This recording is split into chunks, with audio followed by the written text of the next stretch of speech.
There is an invisible point where almost everyone stops. It's not at the beginning, when everything is too difficult. It's not when discipline is lacking or when motivation completely disappears. That point comes later, when you've already proven to yourself that you're capable, when a routine has already existed, when the habit has already worked. That's exactly where most people stop without realizing it.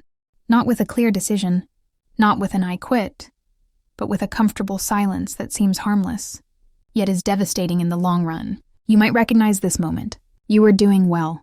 Training, studying, creating, taking care of yourself. There was progress. There was identity. You saw yourself as someone committed, and then something changed. An unexpected event, a heavier week, a small break in the routine, nothing serious enough to trigger alarm. And precisely because of that, you didn't react. You thought everything was fine, that it was just a pause, that you would come back later. The problem is that this later is the invisible point where almost everyone stops. The brain loves this gray zone. It doesn't hurt. It doesn't demand a decision. It doesn't feel like failure. But it also doesn't demand action. It's a comfortable place where you don't move forward, but you also don't admit that you've stopped. And in that space, habits don't die all at once. They dissolve. Projects don't officially fail. They remain on indefinite hold. And the longer they stay there, the harder it becomes to return, not because of a lack of ability, but because the bond has been quietly weakening without you noticing. Most people think stopping happens because of a lack of motivation. But the truth is that almost no one stops when they're completely unmotivated. People stop when they believe they're in control, when they think they can come back at any time. That's the mistake. Because the brain doesn't operate on future intention. It operates on present patterns. If you don't show up today, it records absence today. And repeated absence begins to redefine who you believe you are. There's an important psychological detail here. As long as you keep showing up, even a little, your identity remains connected to that action. You're still someone who trains, who studies, who creates, who takes care of yourself. But when you let things drop completely to zero, even temporarily, the brain starts to adjust the internal narrative. It doesn't say, "This person is resting." It says, "This is not a priority." And when something is no longer a priority in your identity, you don't need to decide to stop. You simply forget to continue. The invisible point isn't the break in the routine. Breaks are inevitable. The invisible point is what you do after the break. Most people wait. They wait for the right moment. They wait for energy to return. They wait for circumstances to improve. They wait to feel more prepared. And while they wait, the thread of continuity slowly wears down. Not dramatically, but silently, until one day you look at something that once mattered and feel a strange distance. It doesn't hurt. It's not very uncomfortable. It just feels distant. And that distance is the sign that you've spent too long at that invisible point. The climax of this process happens when you try to return, not on the first day, but after some time has passed. The idea of resuming comes with weight, the feeling that now it would have to be done the right way, better than before, more organized, more consistent. That weight doesn't come from the action itself. It comes from the accumulated guilt of having disappeared. The longer the gap, the heavier the weight. And the heavier the weight, the more likely you are to postpone again.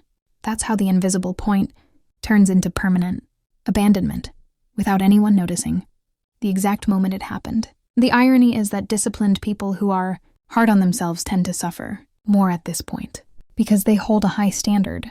They don't like doing things halfway. So when they realize they can't maintain the ideal level, they prefer to do nothing at all. What looks like excellence in practice becomes rupture, and the brain doesn't interpret this as care. It interprets it as disengagement. A pause turns into an ending, even if you never consciously decided to stop. The shift begins when you learn to identify this invisible point in real time, when you realize that it's not the perfect day that decides everything, but the response you give on imperfect days. Instead of asking, "When will I really get back to it?" the question becomes, "What is the smallest possible way not to stop today?" That question changes everything because it doesn't require high motivation, energy, or ideal timing. It requires only a decision to maintain contact, a minimal gesture, opening the file, reading one page, thinking for 2 minutes, not to move forward but not to disappear. When you do this, something changes deeply. Bad days stop being days of failure and become days of maintenance. You don't pressure yourself. You don't punish yourself. You don't spiral. You simply keep the thread intact.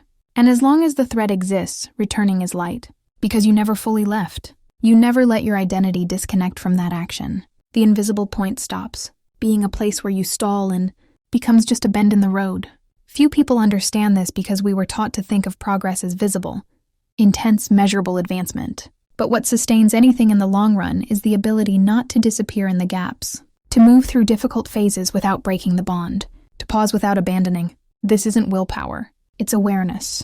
It's behavior design. It's understanding that consistency is not repeated intensity. It's continuous presence, even weak, even small. If you look at your life right now, there's probably something you haven't officially abandoned, but you also haven't been taking care of. Something that got stuck at that invisible point. A habit, a project, an intention. It's not dead, but it's not alive either. That's the most dangerous place to be. Not because you don't care, but because you think you can come back whenever you want. The truth is, the longer you stay there, the harder it becomes to leave without weight. The good news is that this invisible point is also the easiest one to correct. If you act early, not with a big restart or a dramatic turnaround, but with a minimal gesture today. Something small enough not to create resistance. Something that quietly says, "This is still part of me." That gesture doesn't change everything at once, but it changes the relationship. And when the relationship changes, the rest adjusts over time. Now I want to hear from you. In which area of your life do you feel stuck at this invisible point? Something you say you'll get back to, but always later? Write it in the comments. Naming it is the first step to getting out of that place. If this video resonated with you, leave a like. It helps this message reach more people who are also stopping without realizing it. And if you're not subscribed yet, subscribe now. Not as a big commitment, but as a small gesture of presence. Because in the end, it's not about never stopping. It's about noticing the invisible point and choosing not to stay there.